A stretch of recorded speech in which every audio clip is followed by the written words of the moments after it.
वसुबारस संपूर्ण माहिती, महत्त्व आणि नियम. वर्षभरात येणारे सण उत्सवांचा राजा मानला गेलेल्या दीपोत्सवाची सुरुवात वसुबारसाने होते. भारत हा कृषीप्रधान देश आहे. येथे पशुधनाचे महत्त्व अनन्यसाधारण आहे. भारतीय संस्कृतीत गाईला मातेचा दर्जा देण्यात आला आहे.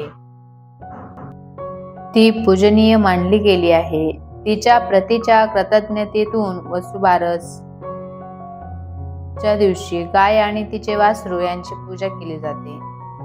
यंदा एकादशीलाच वसुबारस साजरी केली जाईल.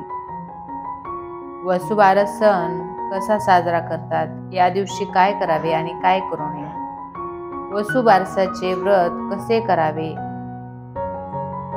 दिवाळीचा पहिला दिवस. अंधकाराकडून प्रकाशाकडे तर अज्ञानाकडून ज्ञानाकडे नेणारा सण म्हणजे दीपावली. वसुबारस म्हणजे गोवत्स द्वादशी हा दिवस दिवाळीला जोडून येतो, म्हणून त्याचा समावेश दिवाळीत केला जातो. पण तो सण वेगळा आहे. मात्र देशातील बहुतांश ठिकाणी वसुबारसेपासून दिवाळीला सुरुवात होते असे मानले जाते. यंदा शुक्रवार 17 ऑक्टोबर रोजी अश्विनी कृष्ण एकादशीला वसुबारस आणि रमा एकादशी आहे. त्यामुळे यंदाच्या वसुबारसला अनन्यसाधारण महत्त्व प्राप्त झाले आहे. समुद्र मंथनातून 5 कामधेनू उत्पन्न झाल्या होत्या. त्यातून नंदा नावाच्या धेनूला उद्देशून हा सण साजरा केला जातो अशी मान्यता आहे. वसुबारस या शब्दातील वसु म्हणजे धन, द्रव्य, त्यासाठी असलेली बारस म्हणजे द्वादशी. वसुबारस पूजन.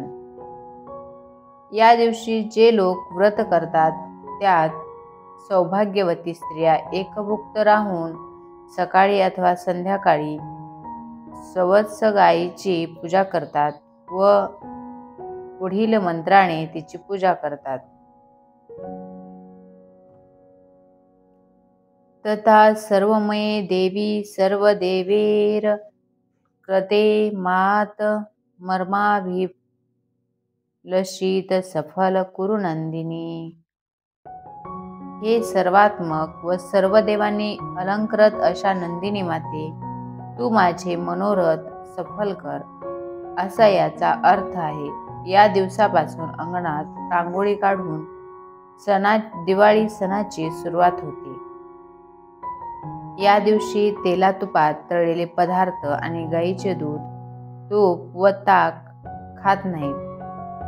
उडदाचे वडे, भात व गोडाधोडाचे पदार्थ करून ते गाईला खाऊ घालतात. उत्तर प्रदेशात त्या व्रताला बछवांच असे म्हणतात. घरात लक्ष्मी देवीचे आगमन व्हावे या हेतूनेही या दिवशी वासरू असलेल्या गायीची पूजा करण्याची पद्धत आहे. घरातील सवाष्ण बायका गायीच्या पायावर पाणी घालतात, हळदी कुंकू आणि अक्षता वाहतात. त्यांच्या घरी गुरे वासरे आहेत त्यांच्या घरी पुरणाचा स्वयंपाक केला जातो. मग गाईला निरंजनाने ओवाळून केळीच्या पानावर पुरणाचा नैवेद्य खायला दिला जातो. समुद्र मंथनातून उत्पन्न झालेल्या नंदा नावाच्या धेनूला उद्देशून हे व्रत आहे. वसुबारस सणाचे महत्त्व.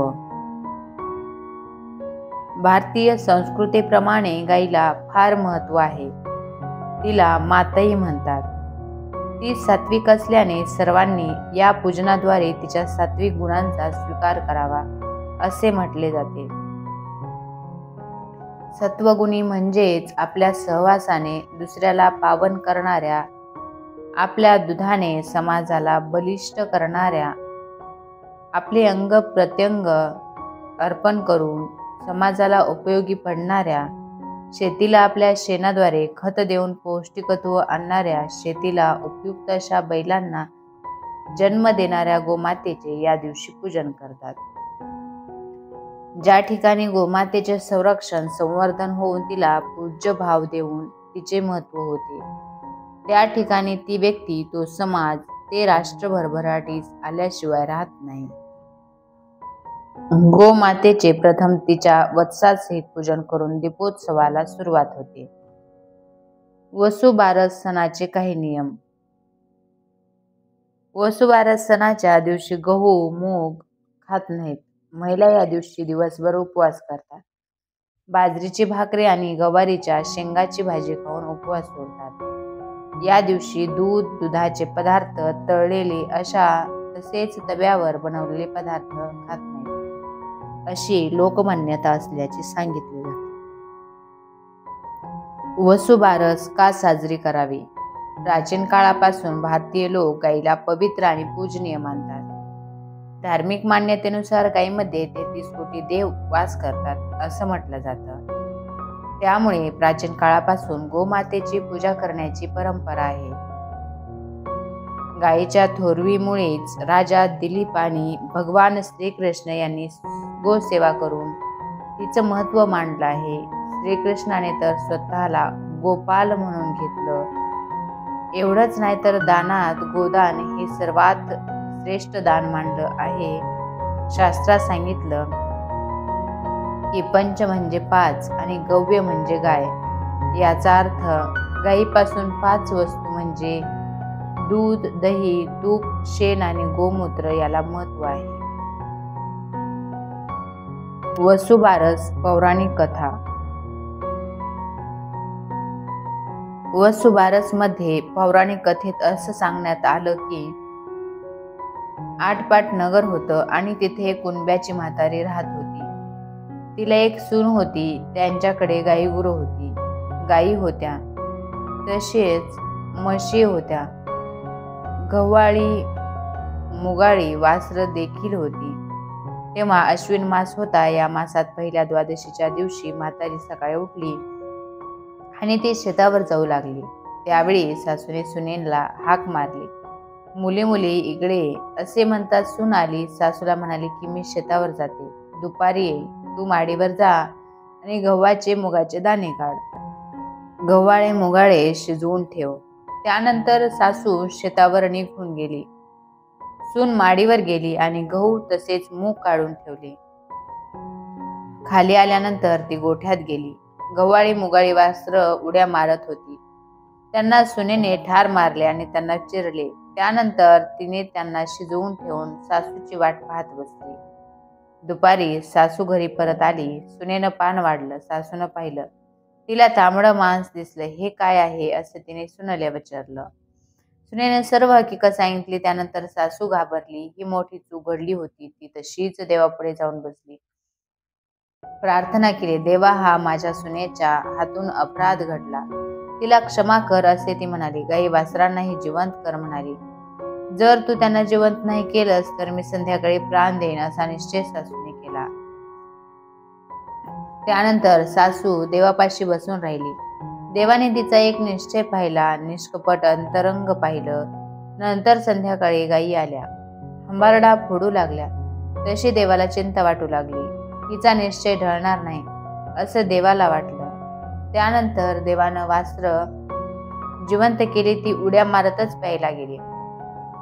गायीचे हंबरडे बंद झाले. म्हातारीला आनंद झाला. सुनेला आश्चर्य वाटलं. हे पाहून सर्वांनाच आनंद झाला. नंतर म्हातारीने गायी गुरांची पूजा केली, स्वयंपाक करून नैवेद्य दाखवला, देवाचे आभार मानले. त्यानंतर आपण जेवली, आनंद झाले. तसे तुम्ही आम्ही होऊ. हाच उत्तराची कहाणी. पाचा उत्तरी देवा ब्राह्मणांच्या दारी, पिंपळाच्या पारी, गायीच्या गोठी सुफळ संपूर्ण.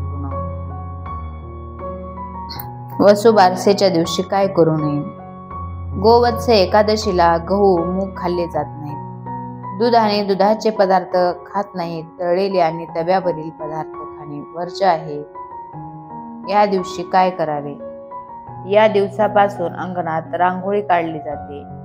या दिवसापासून दिवाळीची सुरुवात होते.